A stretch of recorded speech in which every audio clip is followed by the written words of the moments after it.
ఆరాధించుట కొరకై యోహాను సువార్త 12వ అధ్యాయం. యోహాను సువార్త 12వ అధ్యాయము 46వ వచనం అందరం కలిసి చదువుకుందాం. నా యందు విశ్వాసం ఉంచు ప్రతి వాడు చీకటిలో నిలిచి ఉండకుండానట్లు నేను ఈ లోకమునకు వెలుగుగా వచ్చి ఉన్నాను. ప్రార్థన చేసుకుందాం.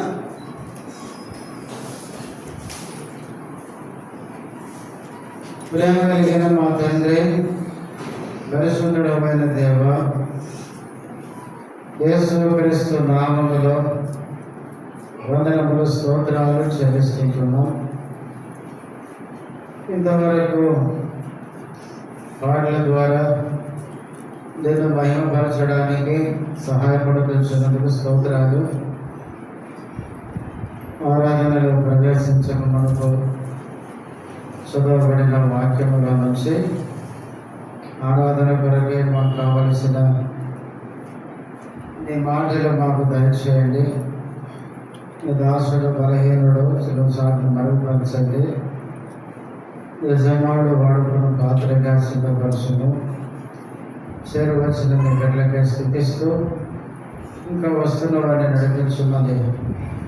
ఈ దినం జరిగే ఈ పరిచర్య అంతటిలో మీరే మాకు తోడుగా ఉండి ముందుండి నడిపించమని యేసుక్రీస్తు నామములో స్తుతించి ప్రార్థిస్తున్నాము తండ్రి, ఆమేన్.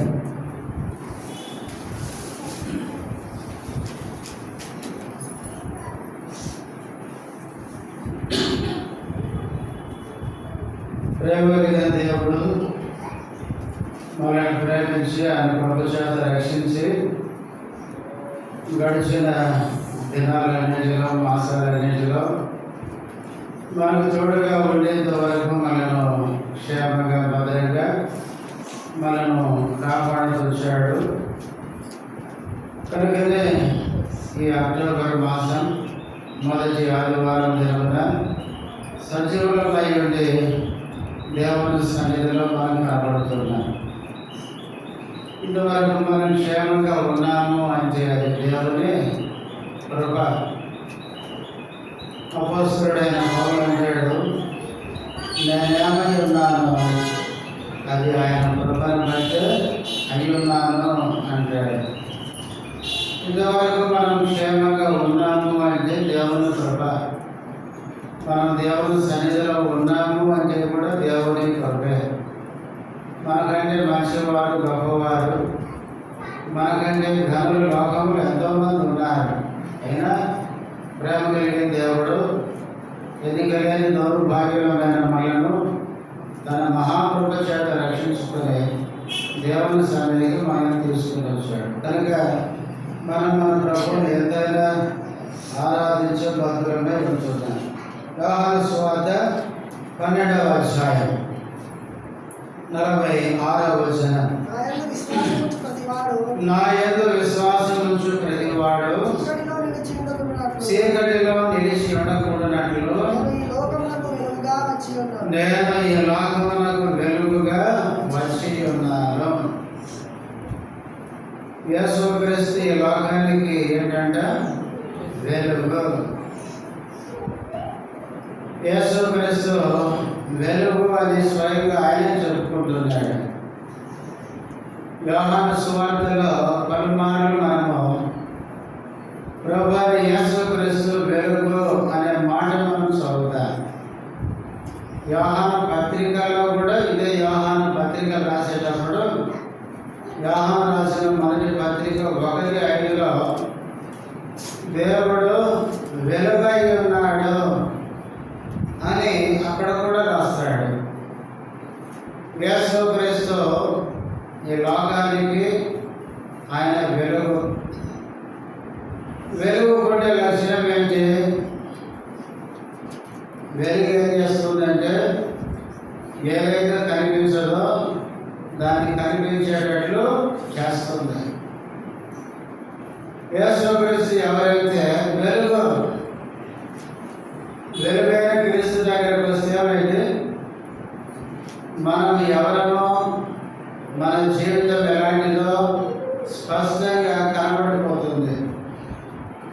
జక్కయ్య పరిగెత్తుకుంటూ వచ్చాడు యేసు ప్రభు దగ్గరికి, అంటే వెలుగు దగ్గరికి వచ్చినాడు.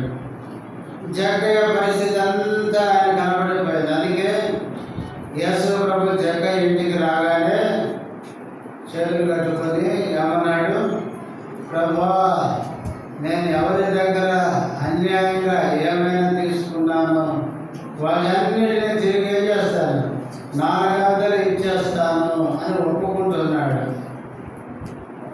అట్లాగే యోహాను సువార్త 8వ అధ్యాయంలో పాపాత్మురాలైన స్త్రీని పట్టుకొని ప్రభు దగ్గరికి వచ్చారు. వాళ్ళు అనుకున్నారు, ఈమెను పట్టుకొని వచ్చి యేసులో ఉండే లోటు పాటలు మనమే కనిపెడదాం అనుకున్నారు. అసలు వాళ్ళు వచ్చి వెలుగు దగ్గర కనపడలేదు పాపం. చివరికి వాళ్ళే వెలుగు దగ్గరకు వచ్చారు కాబట్టి వాళ్ళ జీవితాలు ఏమైపోయినాయి, మొత్తం భర్త బయలుదేరేసరికి రాళ్ళు పట్టుకున్నారు. నోరు మూసుకొని రాళ్ళు పెట్టేసి ఒకరిని ఒకడు ఏమైపోయారంటే అందరూ వెళ్ళిపోయినారు. అందుకే యేసు క్రీస్తు వెలుగైన క్రీస్తు దగ్గరికి వస్తే వారి జీవితాలన్నీ కూడా బట్టబయలైపోతాయి. అందుకే యేసుప్రభు ఈ మాట అన్నాడు, చూడండి, ఇదే యోహాను సువార్త 3వ అధ్యాయం 20వ వచనం.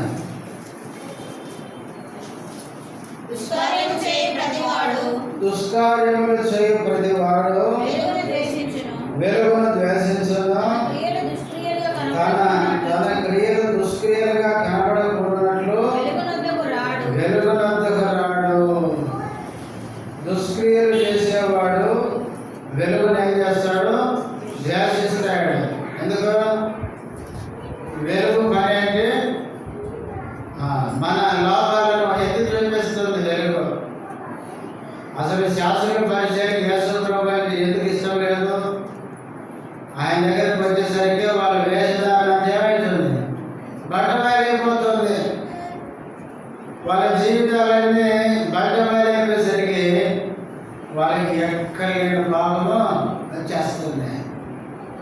మేము నిలువుటంగి వేసుకుంటే అందరూ మాకు వందనాలు పెడితే ఈయనేంది మమ్మల్ని ఏం చేస్తున్నాడు, మా అంగిలి పరిస్థితి పని చేస్తున్నాడే అని వాళ్ళకు బాధ అయిపోతుంది. అందుకే యేసు ప్రభు అయితే శాస్త్రుల పరిచయకి చాలా కోపం. యేసు క్రీస్తు వెలుగు కనుక దుష్క్రియలు చేసే వారికి వెలుగును వాళ్ళు ద్వేషిస్తారు. వాళ్ళు వెలుగు దగ్గరికి రారు. ఎందుకు? వస్తే వాళ్ళ దుష్క్రియలన్నీ బట్టబయలైపోతాయి. కాబట్టి పిల్లరా, యేసు క్రీస్తు ఈ లోకానికి వెలుగు. అందుకే యేసు ప్రభు అన్నాడు, ఏమన్నాడంటే, నేను ఈ లోకానికి ఏమై ఉన్నాను, వెలుగై ఉన్నాను. పిల్లరా, యేసు క్రీస్తు ఈ లోకానికి వెలుగు. ఎలాంటి వెలుగు? చూడండి, మత్తయి సువార్త 4వ అధ్యాయం. మత్తయి సువార్త 4వ అధ్యాయం 4వ అధ్యాయము 12వ వచనం నుంచి చూడండి. యోహాను చెరపట్టబడని యేసు విని గలిలయకు తిరిగి వెళ్ళి నజరేతు విడిచి జెబూలూను నఫ్తాలి అను దేశముల ప్రాంతములలో సముద్ర తీరమందలి కపెర్నహూమునకు వచ్చి కాపురముండెను. జెబూలూను దేశమును నఫ్తాలి దేశమును యోర్దానుకు ఆవలనున్న సముద్ర తీరమున అన్య జనులు నివసించు గలిలయులు చీకటిలో కూర్చుండి ఉన్న ప్రజలను గొప్ప వెలుగు చూసిరి. మరణ ప్రదేశంలోను మరణ ఛాయలోను కూర్చుండి ఉన్న వారికి వెలుగు ఉదయించెను. ఆయన ప్రవక్త అయిన యెషయా ద్వారా పలకబడినది నెరవేరునట్లు ఏలాగు జరిగెను. యేసు క్రీస్తు నజరేతును విడిచి ఎక్కడికి పోయినాడంటే కపెర్నహూముకు వచ్చి కాపురం ఉన్నాడు. నజరేతు, కపెర్నహూము ఇవన్నీ నీకు గుర్తుండాలి. యేసు ప్రభు పుట్టింది ఎక్కడ? బెత్లెహేములో, పెరిగింది నజరేతులో, కాపురం ఉన్నది కపెర్నహూము. ఊర్లో గుర్తుపెట్టుకోవాలి. యేసుక్రీస్తు నజరేతు నుండి ఇప్పుడు ఎక్కడికి వచ్చాడు? కపెర్నహూముకు వచ్చేసరికి ఆ ప్రాంతంలో ఉన్న ఆ పట్టణస్థులు యేసుక్రీస్తు చూశారు. ఎట్లా చూశారట? అక్కడ చూడండి, ఉంది గొప్ప వెలుగును చూచిరి అని చదువుతారు. యేసుక్రీస్తు ఎవరండి? చెప్పండి. గొప్ప వెలుగు. యేసుక్రీస్తు ఈ లోకానికి వెలుగు. ఏ వెలుగు అంటే మొట్టమొదటిగా ఆయన గొప్ప వెలుగు. గొప్ప వెలుగు అంటే ఈ లోకంలో యేసుక్రీస్తుకు సమమైన వెలుగు ఒకటి లేదు అని. ఇప్పుడు సూర్యుడు ఉన్నాడు, ఎన్ని లైట్లు వేస్తే సూర్యుని అంత వెలుగు అయింది? సూర్యుని అంత వెలుగు ఎన్ని లైట్లు పెట్టినా చూడండి, రాత్రి పూట మనం ఎంత పెద్ద పెద్ద లైట్లు పెట్టినా కూడా కొంత దూరమే ఆ వెలుగు ఉంటుంది, తర్వాత ఏముంటుంది? చీకటి. అయితే ఉదయాన్నే సూర్యుడు వచ్చేసాడు అనుకోండి, ఏమైంది? ఈ చీకటి అంత మధుమాయమైపోయింది. మనం ఎన్ని లైట్లు కలిపినా ఒక సూర్యుని వెలుగు ఎట్లా కాదో అట్లాగే ఈ లోకంలో ఎంతమంది గొప్పవారు ఉన్నా యేసుక్రీస్తు అంత గొప్పవారి లోకంలో ఎవరు లేరు. యేసుక్రీస్తు ఎవరంటే గొప్ప వెలుగు.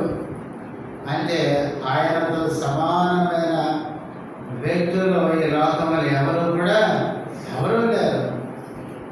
బైబిల్లో చాలాసార్లు అన్నారు. ఇదే యోహాను సువార్త 4వ అధ్యాయంలో సమరయ స్త్రీ అంటారు, మా పితరుడైన యాకోబు కంటే నువ్వు గొప్పవాడవా అంటే అప్పుడు యేసుప్రభు అన్నాడు, మీరు ఈ యాకోబు బావి నీళ్ళు తాగితే మళ్ళా దప్పికొంటారు, నేను ఇచ్చు నీళ్ళు తాగితే అన్నాడు దప్పికొన్నాడు. అందుకే మీ యాకోబు కంటే నేనెవరిని? గొప్పవాడిని అని చెప్పుకున్నాడు. ఇదే యోహాను సువార్త 10వ అధ్యాయానికి వచ్చేసరికి అక్కడ యూదులు అంటారు, నువ్వు మా మిత్రుడైన అబ్రహాము కంటే గొప్పవాడవా?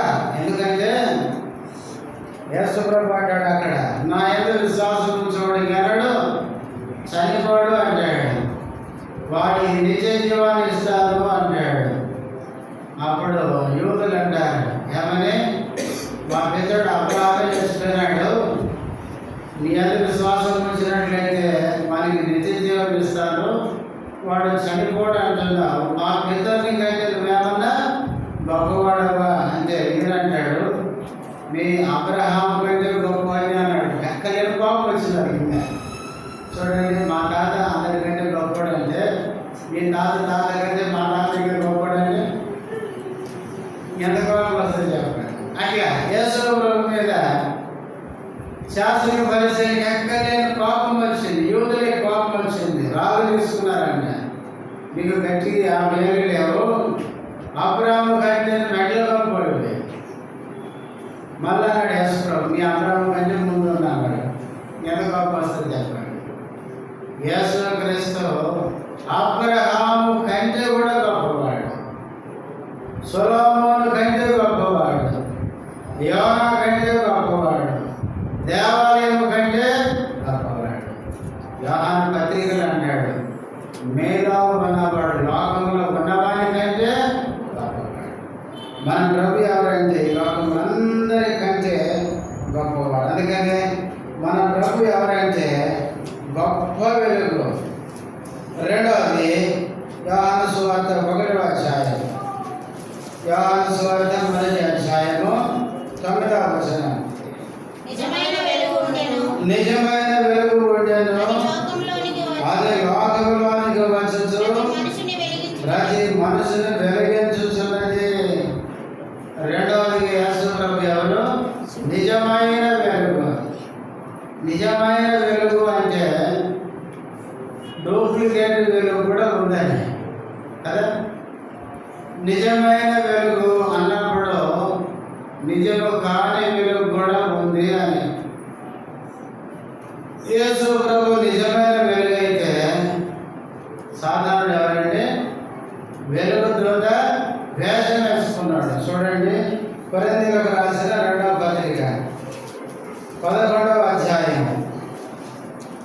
కొరింథీయులకు రాసిన 2వ పత్రిక 11వ అధ్యాయము 14వ వచనం. ఇది ఆశ్చర్యము కాదు, సాతాను తానే వెలుగుదోత వేషము ధరించుకొని ఉన్నాడు. చాలా సాతాను ఎవరండి? వెలుగుదోత. యేసు ప్రభు ఎవరు? నిజమైన వెలుగు. యేసుక్రీస్తు ఎవరంటే రెండవదిగా నిజమైన వెలుగు. మొదటిగా ఆయన గొప్ప వెలుగు, రెండవది నిజమైన వెలుగు. మూడవది ఇదే యోహాను సువార్త 8వ అధ్యాయం 12వ వచనం. మరలా యేసు నేను లోకమునకు వెలుగును, నన్ను వెంబడించువాడు చీకటిలో నడవక జీవపు వెలుగు కలిగి ఉండునని వారితో చెప్పాను. మూడవది యేసు ప్రభు ఎవరంటే జీవపు వెలుగు. జీవపు వెలుగు అంటే యేసుక్రీస్తే మనకి ఎవరంటే జీవమించేవాడు. ఆయనే జీవాధిపతి. అపొస్తలుల కార్యములు 3వ అధ్యాయంలో పేతురు అంటాడు, మీరు జీవాధిపతిని చంపితిరి, అయితే దేవుడు ఆయన మృతులలో నుండి లేఖను, దీనికి మేము సాక్షులము అన్నాడు. యేసు ప్రభు ఎవరంటే జీవాధిపతి. యేసుక్రీస్తు చనిపోయిన తర్వాత సమాధి దగ్గరికి స్త్రీలు వచ్చినారు.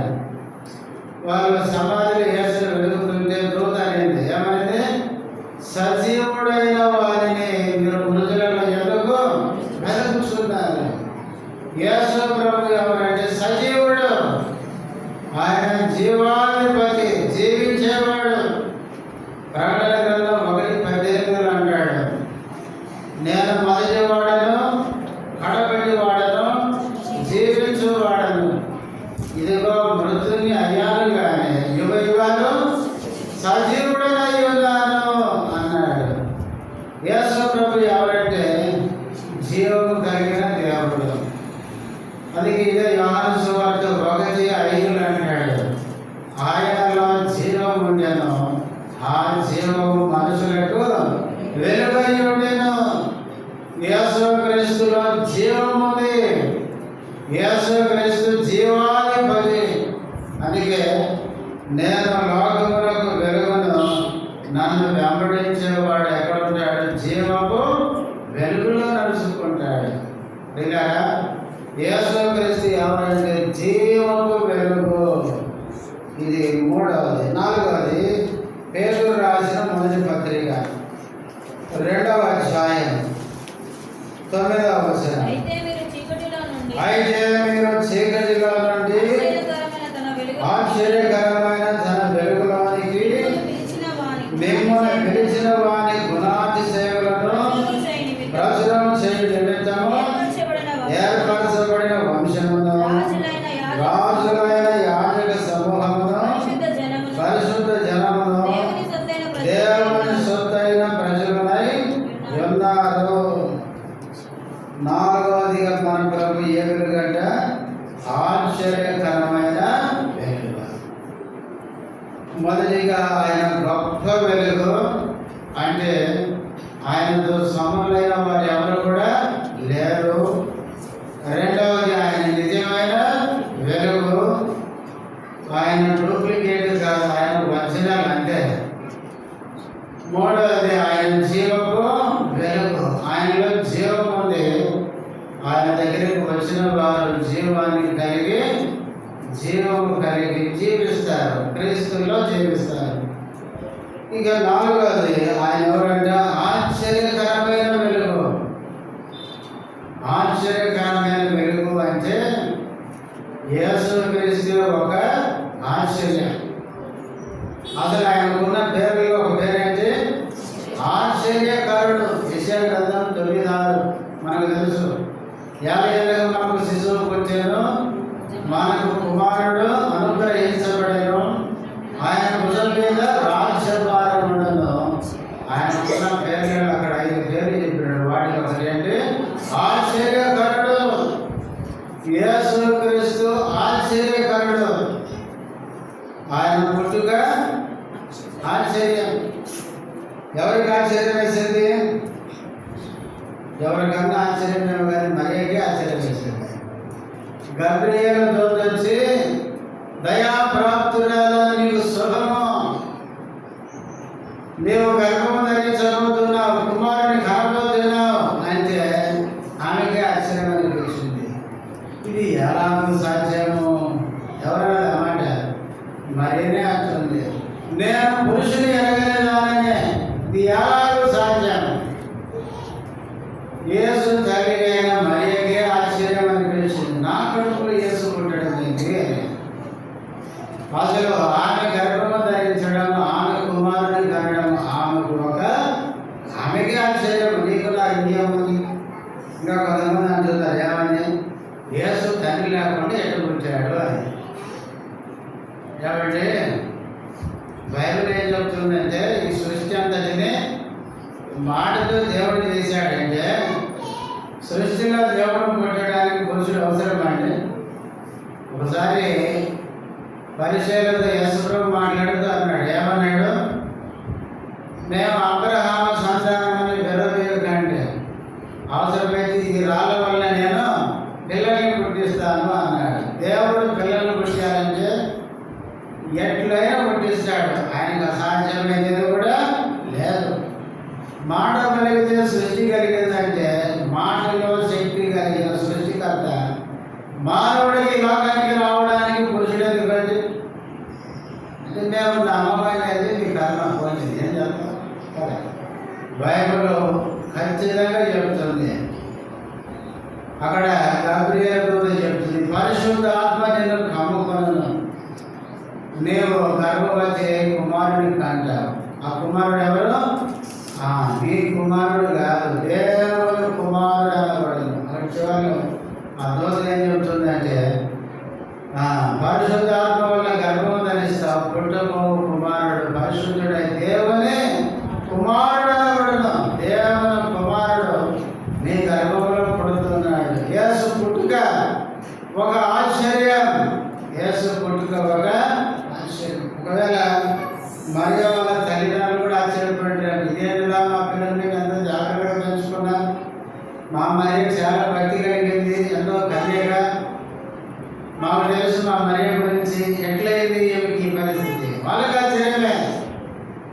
యోసేపు కూడా పెళ్లి చేసుకున్నామని ప్రధానం చేసుకున్నాడు. ఇది అక్కడ కర్మరా? నేనేదో మరియ మంచి పిల్లని పెళ్లి చేసుకున్నామనుకుంటే ఇంకేంటి వార్త వచ్చింది అని కంగారు పడి ఆలోచిస్తూ నిద్రపోయేసరికి ఆ నిద్రకి ఎవరు వచ్చారంటే దేవునే దూత వచ్చింది. యోసేపు మరియను చేర్చుకోవడానికి నువ్వేమి భయపడద్దు, మరియ గర్భము ధరించింది పరిశుద్ధాత్మ వలన అని చెప్పేసరికి ఈయనకు మైండ్ పెట్టేది, ఇది ఎక్కడిది, నేను గర్భం వచ్చేది నేను ఎప్పుడు ఇట్లా వెళ్ళేదే అని. యేసుక్రీస్తు యొక్క జన్మ ఆశ్చర్యము, యేసుక్రీస్తు జీవితం కూడా ఒక ఆశ్చర్యం. యేసు చేసే కార్యాలు ఆశ్చర్యం, యేసు మాటలు ఆశ్చర్యం. అందుకే బైబిల్లో యేసు కొండ మీద ప్రసంగం చేసిన తర్వాత శుభ్రం చదువుతాను, ఆయన మాటలకి వినిన జనులు ఏమైనారంటే ఆశ్చర్యపడేది అన్నది. యేసుక్రీస్తు మాటలు ఆశ్చర్యం.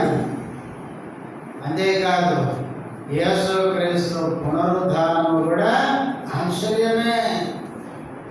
యేసుక్రీస్తు చనిపోయి సమాధి చేయబడి తిరిగి లేయడం, ఎంతవరకు చరిత్రలో చనిపోయిన వారు తిరిగి లేచినట్లు ఆధారాలతో రుజువు ఉన్నట్టు ఎక్కడ మనం ఎవరిని చూడాలి. ఒక యేసుక్రీస్తు సమాధి నేటికి ఖాళీగా ఉంది. ఆయన తిరిగి లేచాడు, ఆయన పునరుద్ధానం ఆశ్చర్యం. కాబట్టి పిల్లరా, యేసుక్రీస్తు ఎవరంటే ఆశ్చర్యకరమైన వెలుగు. ఇది 4వది. 5వది యోహాను పత్రిక, 1 యోహాను పత్రిక 2వ అధ్యాయం 8వ వచనం. మరియు క్రొత్త ఆజ్ఞను మీకు రాయిస్తున్నాను, చీకటి గతించుచున్నది, సత్యమైన వెలుగు ఇప్పుడు ప్రకాశించుచున్నది, కనుక అది ఆయన యందు గనుక అది ఆయన యందును మీ యందును సత్యమే. ఐదవదిగా ఏ వెలిగినా సత్యమైన వెలుగు. యేసుక్రీస్తు ఎవరంటే సత్యం. యోహాను సువార్త 14:6 యేసుప్రభు అన్నాడు, నేనే మార్గం, నేనే సత్యం. ఇలా అడిగినాడు, అసలు నువ్వు ఎవరయ్యా చెప్పు అంటే, నేనెవరిని? నేను సత్యముని, సత్యమును గురించి సాక్ష్యం ఇచ్చుటకు నేను పుట్టాను అని చెప్పాడు. యేసు ప్రభువే సత్యం. యేసు మాటలు సత్యం, యేసు జీవితం సత్యం. యేసుక్రీస్తు సత్యమైన వెలుగు. యేసుక్రీస్తులో ఎక్కడ అబద్ధం ఉండదు. ఆయన మాట ఏ అబద్ధం లేదు. ఆయన అబద్ధం మాట్లాడే నరుడు ఆయన కాదు. కాబట్టి ప్రియులారా, యేసుక్రీస్తు ఈ లోకానికి వెలుగు. ఎలాంటి వెలుగు? 5 మాటలు మనం చూస్తాం. ఒకటి గొప్ప వెలుగు, రెండవది నిజమైన వెలుగు, మూడవది జీవపు వెలుగు, నాలుగవది ఆశ్చర్యకరమైన వెలుగు, ఐదవది సత్యమైన వెలుగు. యేసు ప్రభు లోకానికి వెలుగు అయితే మనం ఎవరో? మనం చీకటి. చూడండి, ఎఫెసీ పత్రిక 5వ అధ్యాయం, ఎఫెసీయులకు రాసిన పత్రిక 5వ అధ్యాయం 8వ వచనం, మీరు పూర్వమందు చీకటి అయి ఉంటిరి, ఇప్పుడైతే ప్రభువునందు వెలుగై ఉన్నారు. పౌలు ఎఫెసీ విశ్వాసులకి పత్రిక రాస్తూ, ఎఫెసీ విశ్వాసులు పూర్వమందు ఎవరంటే చీకటి. మీరు పూర్వమందు క్రీస్తు నమ్మక పూర్వం మీరెవరు? మీరు చీకటి అయి ఉన్నారు. ప్రియులారా, ఒకప్పుడు మనము చీకటి. ఒకసారి ఆనానికి మూర్తి గారు అన్నాడు, నీ పేరు ఏం పేరు అయ్యి అంటే అన్నాడండి. నా పేరు యోహాన్ అండి అన్నాడు. మీ ఇంటి పేరు అంటే చీకటి అన్నాడు.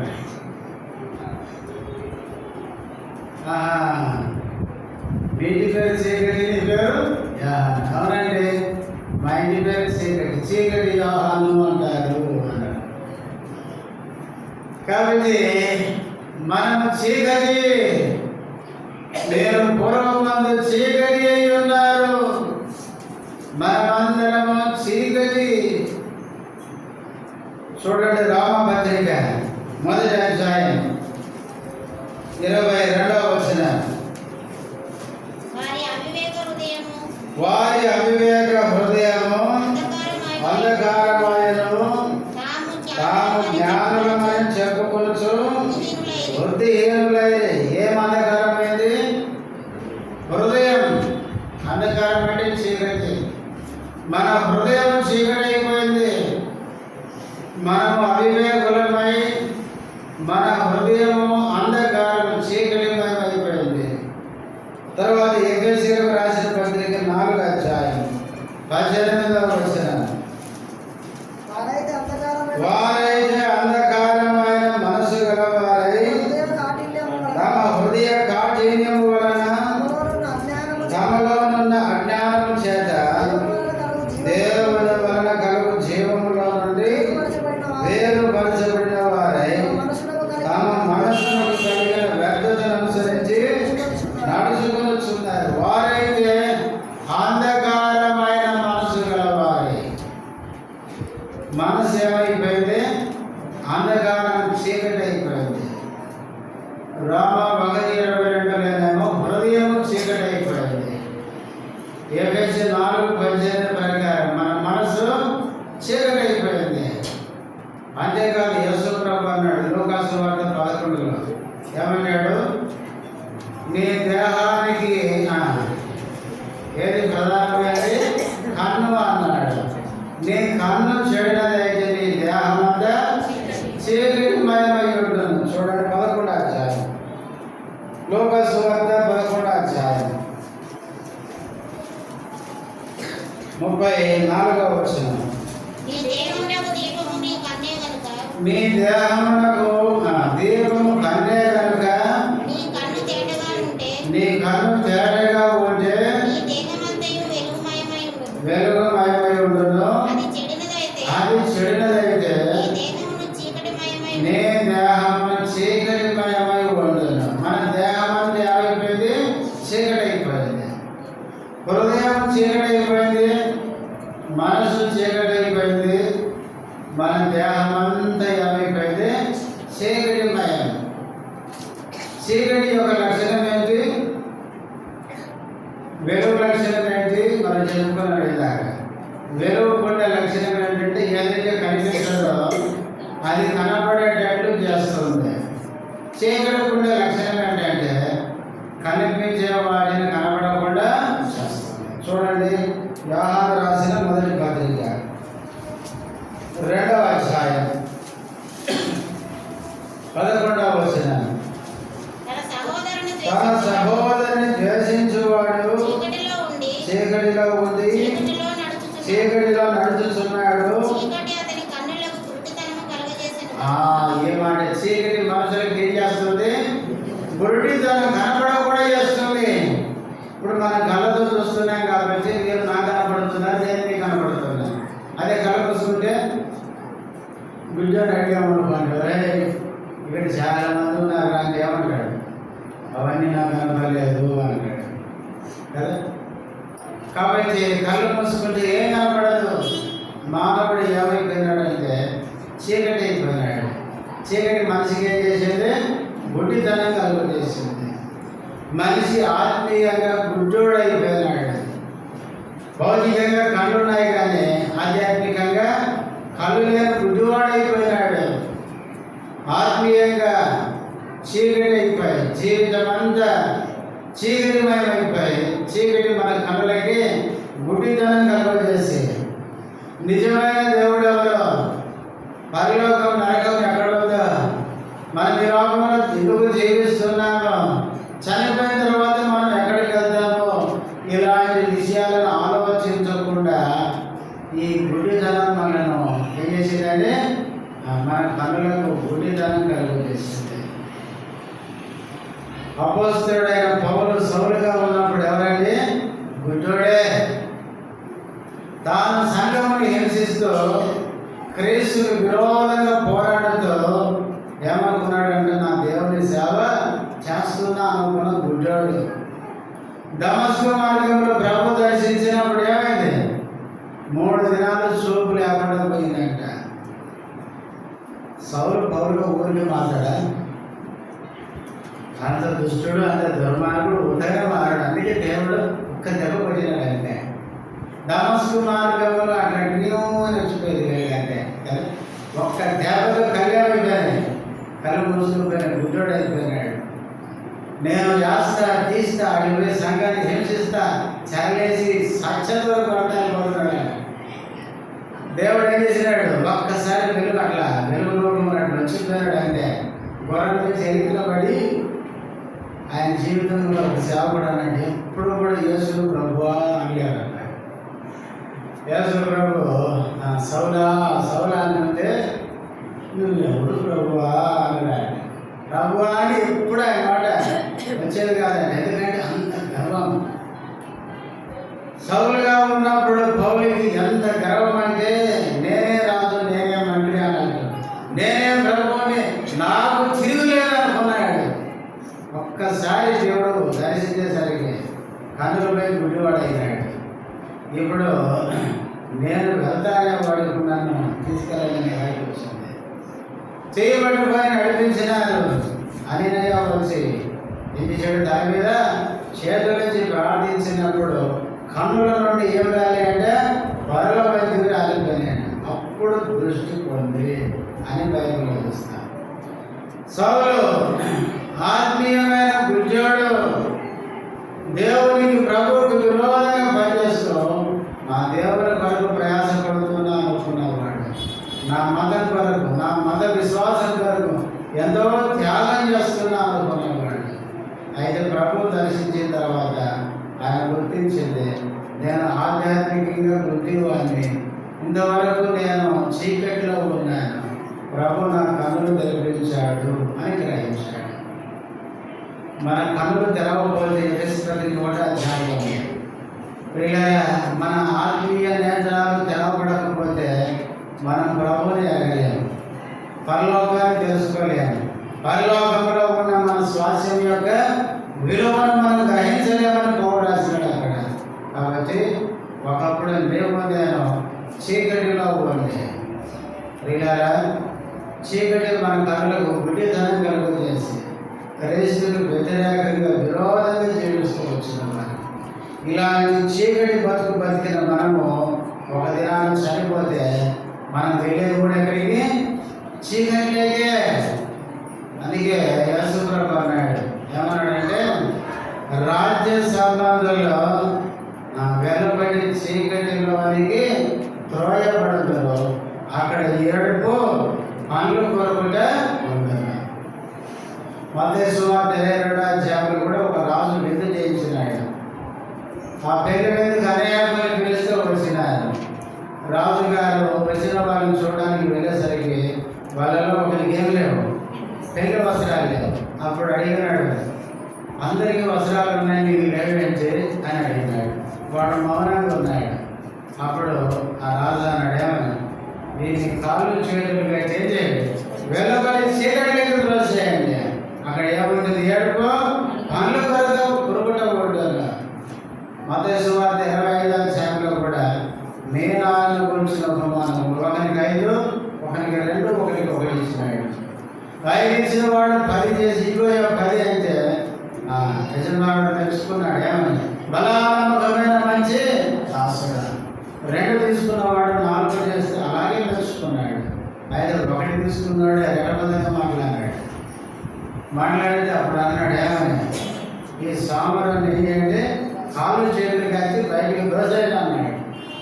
అక్కడ రాయబడింది, వెలుబడి చీకటిలోనికి దోసేయండి, అక్కడ ఏడుపు పళ్ళు కొరకుట ఉండదు. అడిగారా, చీకటి జీవితాన్ని జీవించిన దేవుడు నేను, చీకటి వారినైనా మనము ఈ లోకంలో మన జీవితం ముగిస్తే వెళ్ళే దగ్గరికి చీకటి అనగా నరకంలోనికి వెళ్ళిపోతుంది. నరకంలో మనం ఏడుస్తూ ఉండాలి. అగ్ని ఆరదు, మన ఆత్మ చాలదు, నిత్యము ఏడుస్తూ ఉండాలి. ఇలాంటి పరిస్థితుల్లో మన చీకటి వారమైన మనలను వెలిగించి మనల్ని రక్షించడానికి యేసుక్రీస్తు లోకానికి ఎట్లా వచ్చాడు? వెలుగుగా వచ్చినాడు. వెలుగైన క్రీస్తు లోకంలో 33.5 సంవత్సరాలు ఏమైనాడు? వెలిగినాడు, ప్రకాశించినాడు. ఆయన జీవితం ద్వారా ఈ లోకంలో ప్రకాశించినాడు. అందుకే యోహాను సువార్త 1:9 అంటాడు, ఏమంటాడు? 8లో అక్కడ అంటాడు, వెలుగు లోకములో ప్రకాశించుతున్నది కానీ లోకము దానిని గ్రహించకుండాను. యేసుక్రీస్తు ఈ లోకానికి వచ్చి లోకంలో ఆయన ప్రకాశిస్తూ వచ్చినాడు. ఆయన జీవితం లోకానికి ఒక వెలుగుగా ఉంటూ వచ్చింది. వెలుగైన క్రైస్తవును ఈ లోకం అనగా చీకటి ఏం చేసేది? ద్వేషిస్తుంది. కాబట్టి యేసుని సిలివేసింది. యేసుక్రీస్తును పట్టుకొని సిలివేస్తే ఆయన చనిపోయి సమాధించబడి తిరిగి లేచినాడు. ఆ క్రీస్తును మనము ఎరిగి ఆయన దగ్గరకు వచ్చినప్పుడు వెలుగైన క్రీస్తు మన పాపాన్ని వెలిగించి, మన మనోనేత్రాలను వెలిగించి, మనల్ని రక్షించి, చీకటి అయిన మనల్ని ఏం చేశాడు? వెలుగుగా చేసినాడు. పేతురు 1 పత్రిక 2:9 అన్నాడు, చీకటిలో నుండి ఎక్కడ తీశాడు? ఆశ్చర్యకరమైన వెలుగులోకి తెచ్చినాడు. ఎఫెసీ 5:8 అంటాడు, చీకటి ఒకప్పుడు కానీ ఇప్పుడైతే క్రీస్తునందు మీరు వెలుగై ఉన్నారు. మత్తయి సువార్త 5వ అధ్యాయంలో కూడా అన్నాడు, మీరు లోకమునకు ఏమై ఉన్నారు?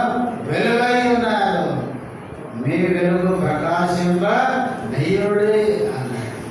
కాబట్టి ప్రియులారా, చీకటి అయిన మనల్ని వెలుగైన క్రీస్తు సిలువలో ప్రాణం పెట్టి మనల్ని రక్షించి మనల్ని వెలుగుగా చేసినాడు, మనల్ని వెలిగించినాడు, మనల్ని వెలుగు సంబంధులుగా చేసినాడు. అంతేకాదు, ఈ లోకంలో ఉన్నంతకాలం మనం వెలుగు సంబంధుల వల్ల ఉంటాం.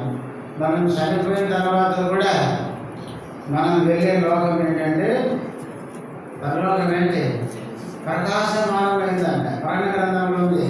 అక్కడ ఎప్పుడు చీకటి ఉండదంట. అక్కడ సూర్యుడు ఉండడు, చంద్రుడు ఉండడు, కానీ ఏముండదంట. గొర్రెకి వెళ్ళే ఆ పట్టణానికి దీపం అంట. అక్కడ చీకటి పగలో రాత్రి ఉండదు కాబట్టి ఆ పరలోకపు గుమ్మాలు వేయబడవు, మూయబడవు అన్నది ప్రాణ గ్రంథం. అంటే మనం వెళ్ళే లోకము ఎలాంటిదంటే ఎప్పుడు వెలుగు చూడలేక మీరు అనుకుంటారు నేను నిద్ర ఎప్పుడు పోవాలని. ఇదే కళ్ళగానే మమ్మల్ని ఎదురుకోలే కూడా దేవుడు మీ పని అంతే. మరి కళ్ళాగం పోయిన తర్వాత మనకి నిద్ర లేదు సరే. ఏడైతే మందిరంలో కూడా నిద్రపోతారా? మందిరానికి వచ్చి మళ్ళీ నిద్ర వస్తుంది. ఒకడు వచ్చి నిద్ర రాదు మనకి. అసలు నిద్రపోవడానికి వాడు ఎందుకు ప్రయత్నం చేసి నిద్ర వస్తలేదు. ఎవరో చెప్పారంట చర్చికి పోతే మళ్ళీ నిద్ర వస్తుంది. వాడు వచ్చినాడంట మందిరానికి వచ్చి గోడ అనుకొని కూర్చున్నాడు. కూర్చునేసరికి పాటలు పాడేంత వరకు ఉత్సాహంగా ఉన్నాడంట. ప్రసంగం స్టార్ట్ అయ్యేసరిగా ఇక వాడిని జో పెట్టినట్టున్నాను. బాగా నిద్రపోయినాను. ఫుల్ నిద్రపోయిన తర్వాత లాస్ట్ ప్రార్థన చేసి ఆమెసరికి నలుగు వచ్చిందంట. నలుగు రాగానే గౌపులు వేసి పరిగెత్తుకున్న బాధ దగ్గరికి వచ్చినాడు. వచ్చి అయ్యగారు మళ్ళీ ఇప్పుడు ప్రార్థన పెడతాను. మళ్ళీ ఇప్పుడు ప్రార్థన నగరం ఎందుకు చెప్పండి. వాడు మళ్ళీ నిద్రపోవాలి. సరే, పరలోకం అనేది ప్రకాశించే లోకం. అది అక్కడ రాత్రి ఉండదు, ఎల్లప్పుడూ వెలుగు, ఎల్లప్పుడూ ప్రకాశం. ప్రియులారా, అలాంటి వెలుగుమయమైన ఆ లోకానికి మనం ఏం చేశాడు? వారసులను చేశాడు. కనుక ఆ వెలుగైన క్రీస్తు మనల్ని రక్షించి ఆ వెలుగు రాజ్యానికి మనల్ని వారసులుగా చేసినందుకు వెలుగైన క్రీస్తును హృదయమార్గం స్తుతించి ఆరాధిద్దాం. అందరం లేచి నిలబడి ఒక చిన్న పాట పాడుకుందాం.